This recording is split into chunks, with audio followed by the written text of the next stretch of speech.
माणसाच्या दवाखान्यामध्ये ज्यावेळेस सिरियस पेशंट जातो आणि त्याला आयसीयू मध्ये ठेवतात, व्हेंटिलेटरवरती ठेवतात आणि बाहेर मॅनेजमेंट येऊन सांगतंय की तुम्ही पैसे भरा नाहीतर पेशंट दगावेल.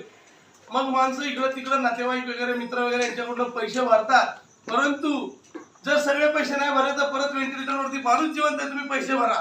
ते तिथल्या डॉक्टरना माहित असतं की तो पेशंट जगणार नाही, तरीही ते पैसे कमवतात लाखो रुपये. आमच्या जनावरचा डॉक्टर त्या गोठ्यावरती जातो, ऊन वारा पाऊस थंडीमध्ये काम करतो. तिथं म्हैस आडलेली असेल तर रात्र त्या म्हशीवर जगडतो. पारडू असेल, अंग असेल तर अंग बसवण्यासाठी रात्रभर मेहनत करतो.